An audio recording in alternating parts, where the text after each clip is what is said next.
Trey Finesse says Brad Holmes is still to blame at some point. How? Why does this loss break you up? They're already 1-3. They're already coached by a guy that went 3-13-1 last year. Why this one? This is what they are. This hashtag should be started. Hashtag worse than Patricia. And I'm not even kidding. Whoa. I'm not even kidding. Hashtag. Whoa.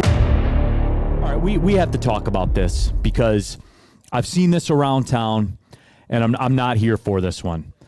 I asked the question, can Dan Campbell coach? What data have we gotten on that, Terry? I'm still searching for that data. Okay. I'm going to say no. Absolutely. This, however, and Jay Galla asked it earlier, do you guys have an issue with Brad Holmes and how he built this team? And Jay, this is where I'm stepping in, and I ain't having it. Because Brad Holmes is the one that's performed. And let's get into it, shall we? Because I see this here from Wayne, too. Why get the highest draft pick possible when Brad Holmes will just waste them on injured or overrated players? Really? Because it looks to me like a gold jacket guy that is not even playing the position that he played in college here and playing at a high level that goes toe-to-toe with the Bosa's. I don't have to wonder about Penei Sewell. And, hey, he took Hutchinson. Where were all of you guys on draft day? Because you guys had a party. You guys were popping bottles. Sticking. Everybody was out there popping bottles about it. They were all wearing Hutchinson shirts. Yeah, I was told it was a can't miss. I was told, oh, thank you, Jacksonville. Thank you. Hey, that's what I was told. And if you're going to hold that one against them, then you're wrong too. So if you want to look in the mirror and say, hey, I was wrong about that, then I'll let you slide with that one.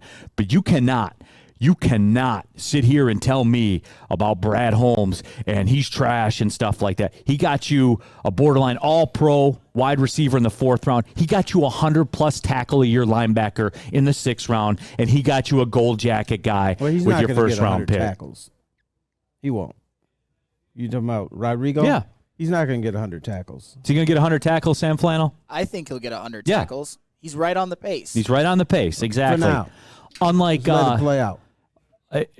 By the way, is Aiden Hutchinson still on your 14 sack pace? No, it was 12 for the record, Oh. and no, he is certainly not on it. It was another game where he didn't really make much of an impact in a game where the defense struggled, giving up 22 points, and it's just kind of the same old story with Aiden Hutchinson. When is he going to make a play to help the defense win a game? And it just hasn't happened other than one half. And at this point, I'm starting to have concerns. I'm not ready to write him off as being a potentially good player down the road, but right now, with the talent he has around him, with the coaching and with him just not being good enough, I'm a little worried. And that prediction of 12 sacks and defensive rookie of the year is not looking great as of right now, and it's only looking worse as the weeks go on. Let me ask this: what talent does he have around him?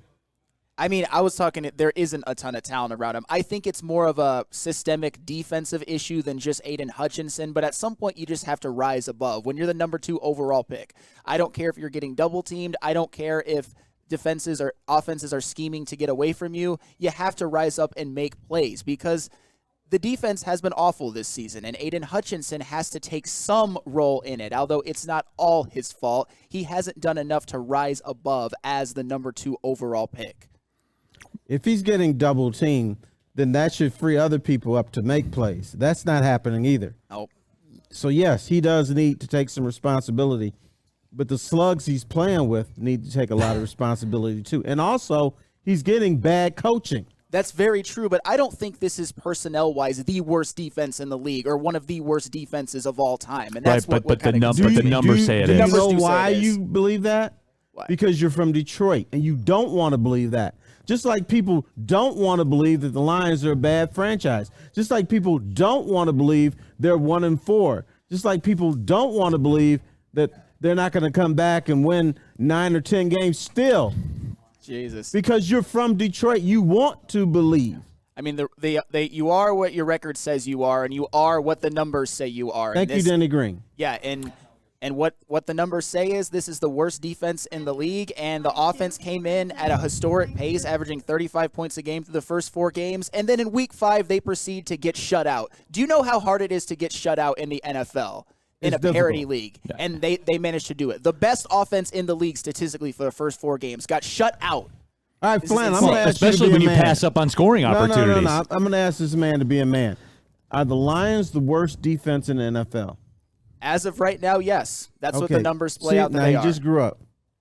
He doesn't want to believe it, but at least he can say it.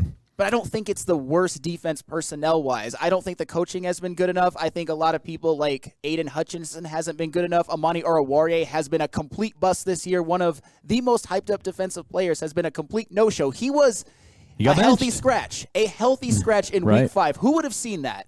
This has just been an absolute disaster. And like Stick, that game just absolutely broke me in ways that no Lions loss ever has. I did not want to come do this show today, but I have to. And that's okay. Let's all have a therapy session, everybody. We're here for it. I must ask, why? Why does this loss break you up? They're already 1-3. They're already coached by a guy that went 3-13-1 last year. This team hasn't won a playoff game since 1991. They've averaged 10 losses a year. Why this one? This is what they are. I think it's because at least coming into the game, you could count on their offense being really good. It was an offense that was playing at a historic pace, a great offensive line. Jared Goff was playing the best football of his career, and then they come into New England and get shut out. And Matt Patricia was the offensive coordinator on the other side of the field to rub more salt in the wounds. It was, to me, probably one of the worst losses in my life as a Lions fan. And then I have to come here, and the next day I have no answers. There's no tangible reason why they should have got shut out to the Patriots. I just have to sit here and be like, it's the Lions doing what the Lions do, and I don't want to do a show like that. There's nothing you can hang your hat on. That's what they do, though. I mean, I guess it is what they do. I should have seen it coming. This is what we've been talking about for 40 years. And you know what? I'm about to set the chat on fire right now, and I don't even care. This hashtag should be started. Hashtag worse than Patricia, and I'm not even kidding. Whoa. I'm not even kidding. Hashtag. You're right. Matt Patricia, you know what his win percentage was? I was better than this. He started his career 313. You know what Dan Campbell's win percentage is? Whatever 4-17-1 is. It's like 23%. 8 percentage points lower than Matt Patricia. All right. WoodwardSports.com chat thread. Sage Antone says, yeah, how's Brad Holmes performed in getting an NFL kicker, Slappy? All right, guys, here we go. Then we got to have this discussion every single show for each one of you, and then that's fine. Let's do it. There's $3 million in cap space. $19 million are going to Jamie Collins and Trey Flowers this year. You couldn't do it all. You just couldn't. You could have got a kicker. Come on. Kickers don't cost that much. Where? You could have got any off the waiver wire. You could have. Okay. They tried that. What do you think Austin Seibert was, man? Well, they had a kicker. He got injured. But don't give me the $19 million crap because you can't get a kicker. I'm telling you guys, though, that's what the situation is. And you got people talking about, well, they didn't do anything in free agents. There was nothing to do. There's nothing to see. Like, we're just going to gloss past the damage that was done to this roster financially and pretend like it doesn't exist because you don't understand it. And that's fine, Terry. You hate money. I get it. No. I understand that. Do kickers cost $9 million a year? No, they cost like $650 or you pay a kicker an hourly wage and tell them to kick the football. The fact that you're $19 million got $19 million in cap money screwed up on players who don't play does not. No, but that lets you in on what this situation is financially, Terry. It lets you in on it and how bad it is. And Holmes, even through all that, with the way he's drafted, in a way that is so foreign to us as Lions fans, so foreign to us, he gets caught up in the Dan Campbell wash. Dan Campbell's not Brad Holmes' guy. Let's get that out there too. He didn't hire this man. So there's that. And may not be able to fire him if he wants to. Now that's a valid question, T-Foss. Mm-hmm. That's a very valid question because Matt Rule just got gassed. Right. But who hired Dan Campbell? Sheila Hamp. That's true. Spielman had something to do with it, and there's like a conglomeration of people who made that decision. Now, Brad Holmes comes in and says, hey, you know what? I'm tired of this. Let's move in a different direction. They can tell him to go to hell. Trey Finesse says Brad Holmes is still to blame at some point. How? How? All right, guys. Give it to me. I want the moves. Break it down financially. Give me the moves. I give me the blame moves where him he's to for blame. not having a kicker. But Okay, cool. what Brad Holmes is trying to do is he's trying to build this franchise for the long term. And to do that, you have to do a lot of things. You have to finagle with the cap, money. You have to deal with the reality of Trey Flowers Right. and Jamie Collins to the tune of almost 10% of your salary cap. True. That's factual. And then you have a game plan on how you want to build a franchise. You have to stick with it. And a lot of times it's not signing free agents at this point of the rebuild. It's signing them next year and the year after, because I think he knew this was going to be a disaster of a season anyway. Now, there was a couple folks out there who are a little delusional, say, oh, they could win 10 or 11 games this year. Brad Holmes knew that wasn't the case. He would never admit it publicly. Absolutely. And he But- knows it next year, too, Terry. Yes, he does know that. But what he has to do is, when you build for long term, there's certain things that we look at short term, well, that would help the franchise. But you know what? You skip it because you're trying to build this And the right the other way. thing, too, because I hear people saying this, well, like Miles Jack was a free agent. Miles Jack got a $16 million contract to go to Pittsburgh. He ain't coming here, man. Like, that's what I laugh about. And I'll say this.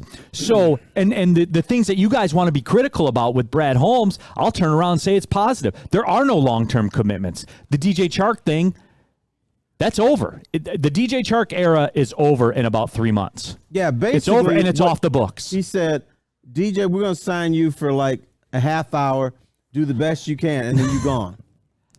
That's it, Terry. So There's no long-term mistake. There are no Trey Flowers and Jamie Collins moves being made by him. That's the other positive to him, where I celebrate that, because look at what we've dealt with in the past. Mm-hmm. Look at it. So, yeah, it is different. That is a change. That's what I'm saying. He's come in and performed. He's the only one. He's doing a good job. Thank you. That's all I wanted. I wanted to hear you say it, T-Foss. He did not hire this coach. And you have to scrutinize this coach more than Brad Holmes or anybody else, because this is the CEO of what's going on the field. Last year, he was 3-13-1. And I heard people, well, yeah, it's going to be bad because he had to take over for Matt Patricia. You mean Matt Patricia, who won 6 games with a worse roster? That guy? Now, Terry, I'll give you a lot of arguments. But when we start comparing Dan Campbell and where he's at with his record to Matt Patricia and where he's at with his record, can we at least acknowledge that Matt Patricia took over a 9-7 football team From a team that fired his coach, and you guys said, well, 9-7 is not good enough. No, don't you say you people. I don't care. I am not you people when it comes to that. And do you know, in hindsight, Caldwell's what the the best thing that ever done? happened in Detroit. They should have fired Dan Quinn. They fired the wrong guy. I'm with you, but don't compare winning percentages right No, now wait for a these minute. two coaches, because to me that's Matt the biggest Patricia straw won man 6 argument I've games heard for the his past last 24 year. hours. He won 6 games. It wasn't like, Dan Campbell took over a 3-win team. He won 6 games. He took over a losing team, correct? Yes. And Patricia took over a winning team, correct? Barely, but yes. Winning is winning, barely or not. It's a winning team. But that 9-7 gives is a him winning record. permission to go from 6 wins to 3 wins. That's okay. I don't think that's okay, but I'm just saying that I've You're heard trying to this like justify 5 it. times. Well, Matt Patricia's winning percentage is better than Dan. Well, no, of course it But is. you He know took what? over a better Okay, team. Matt Patricia won 9 games his first 2 years, the same amount of games that what's his face, the old black guy. I'm going blank. Terry Foster? Oh, Jim Caldwell won in 1 year. You know what happened this year?